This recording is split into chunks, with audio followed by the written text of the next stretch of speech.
Bill O'Reilly here, Tuesday, April 12, 2022. You are listening to the O'Reilly Update. Here's what's happening across our nation. Black Lives Matter apologizes for yet another massive real estate situation. Philadelphia bringing back the mask mandate. California proposes a 4-day work week. Americans report more anxiety than ever before. Also ahead, working with the political opposition. Can you do it?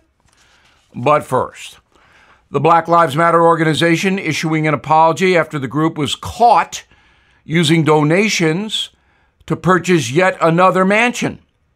The foundation posting an explanation on social media stating, quote, "We know narratives like this cause harm to organizers doing brilliant work across the country. We apologize for the distress this has caused to our supporters and those who work in the service of Black liberation daily," unquote. Now, BLM bought a Southern California property for $6 million. This adds to a Canadian property that might be as high as $8 million and 3 other properties in Los Angeles. By the way, BLM tried to disguise the latest purchase by setting up a corporation in Delaware. Health officials in Philadelphia reimposing the COVID mask mandate. Cases in Philly rising about 30% in the last week. The rules apply to public spaces, schools, daycare centers.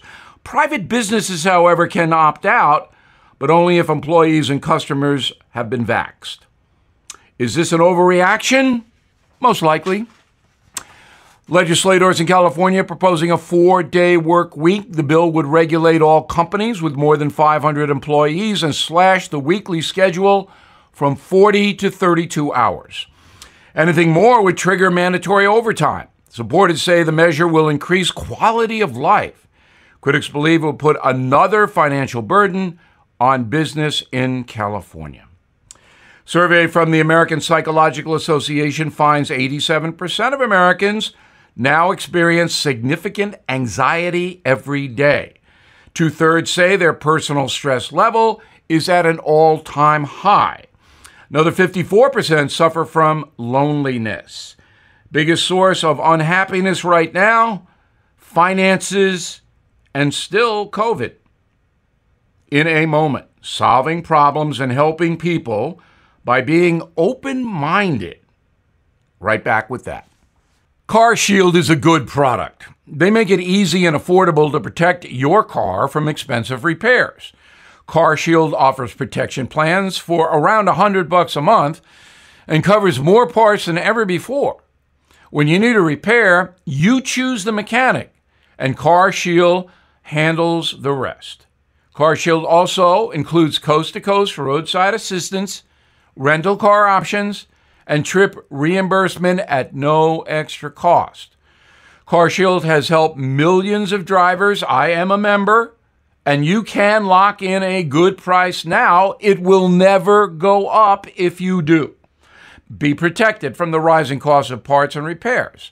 Please go to carshield.com/bill or call 800-391-8888 to save 10% on your plan and lock in your rate forever. That's carshield.com/bill or 800-391-8888 to save 10%. A deductible may apply. Time now for the O'Reilly Update message of the day. Me, Geraldo Rivera, and helping those who really need help. Putting aside all the unhappiness over politics and social disagreements, Americans should understand the concept that really is dividing us. That is the pursuit of happiness. But what's that? Well, it's in the Declaration of Independence right after life and liberty. Those concepts are self-evident, the founders wrote.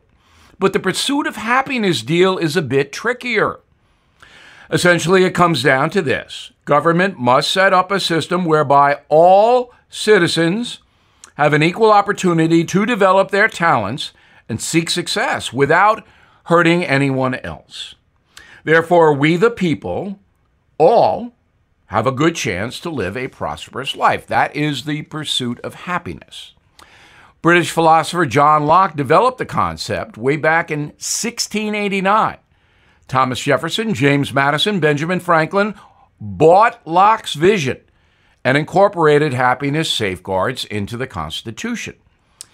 But many Americans are now unhappy with the pursuit situation. That's because there are many false roads on the happy map. Today, progressive and some liberal Americans believe the government should guarantee happiness by giving folks stuff. But in order to do that, the powers that be have to take from other citizens. That causes angst, which is in opposition to happiness.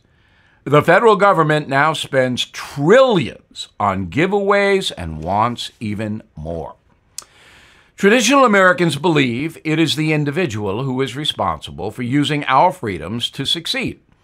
With protections in place by law, conservatives do not think the government should make life harder for some groups by showing favoritism to other groups. So the left and the right face a huge chasm.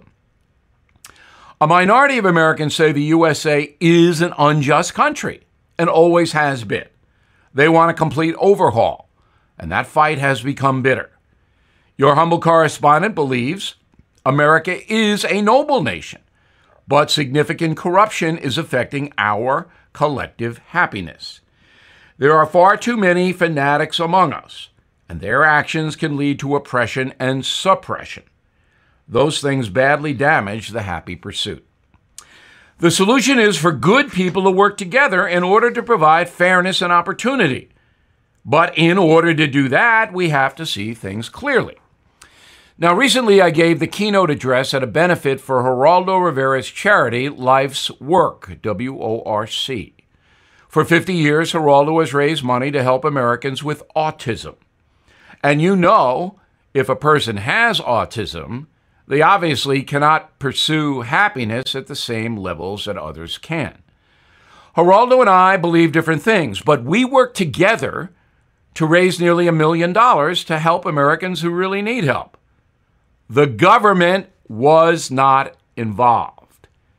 If more Americans grasp the concept of individuals helping individuals, our country would rise in power and prosperity. I'm Bill O'Reilly. I approve that message by writing it. If you'd like more honest news analysis, please visit BillO'Reilly.com, where you can see me on television. In a moment, something you might not know.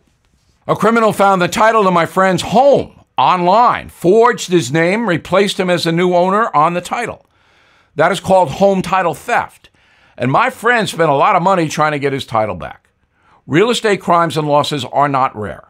According to the FBI, this crime is growing faster than credit card fraud, if you can believe it. And you're not covered by homeowners insurance or common identity theft programs. Home Title Lock has earned my trust. They put a barrier around your home's title, instantly detect anyone tampering with your home's title, and mobilize to help shut it down. Here's what I urge you to do. Please go to HomeTitleLock.com. Read the testimonials from government officials. Register your home address to see if you're already a victim and you don't know it. And when you protect your home, tell them O'Reilly sent you to get my listener discount. HomeTitleLock.com, HomeTitleLock.com. Now the O'Reilly Update brings you something you might not know. 161 years ago today, a band of rebel soldiers opened fire against Northern troops stationed at Fort Sumter in Charleston, South Carolina. That skirmish started the bloodiest conflict in American history. The Civil War had begun. Here is the story. Tension between the states reached hysteria under President James Buchanan. Between 1857 and 61, Old Buck, as he was called, did absolutely nothing as the nation disintegrated over slavery. At the time, 4 million captive Africans toiled on southern plantations. During Buchanan's tenure, 7 states seceded from the Union. On his way out of office, Buck dumped the slavery situation into the lap of Abraham Lincoln. All hell broke loose just 1 month later. On April 12, 1861, Confederate General Beauregard attacked Fort Sumter. President Lincoln then issued a proclamation calling for 75,000 Union volunteers to quell the insurrection. The next 4 years would be the most catastrophic in the history of America. In its totality, the conflict was fought in 10,000 places, from Vermont to Arizona. More than 3 million Americans waged war. About 700,000 were killed. Another 50,000 civilians perished. 11 major cities were reduced to rubble, including Atlanta, Richmond, and Charleston. The average income for white Southerners dropped to almost nothing as Confederate money became worthless. The bloody affair officially ended on June 2, 1865, when the final Confederate brigade surrendered to the Union Army. Sadly, the man who fought so hard to win the war would never see its conclusion. Less than 2 months before the final battle, Abraham Lincoln was shot dead in Washington. His last public appearance was exactly 4 years after the attack on Fort Sumter. Said Lincoln then, quote, "We meet this evening not in sorrow but in gladness of heart over the surrender of the insurgent army. This gives us hope of a speedy peace," unquote. For more incredible stories about the Civil War and the struggle to save the Union, please check out my first killing book, Killing Lincoln. Back after this. Spring is here and we are ready to get outside. But upgrading your yard alone can be a nightmare. Why not let FastGrowingTrees.com help? I love FastGrowingTrees.com. My new plants just arrived, and my yard looks great. Their experts curate thousands of plant varieties to pick from. You just order online or over the phone, and your plants are shipped in 1 to 2 days. Plus, their growing and care advice is available 24/7. 1 million people have already seen what FastGrowingTrees.com can do for them. Plus, with their 30-day Alive and Thrive guarantee, you can trust everything will be healthy for years to come. So please go to FastGrowingTrees, one word, FastGrowingTrees.com/Bill right now, and you will get 15% off your entire order. Get 15% off at FastGrowingTrees.com/Bill. FastGrowingTrees.com/Bill. Thank you for listening to the O'Reilly Update. I am Bill O'Reilly. No spin, just facts, and always looking out for you.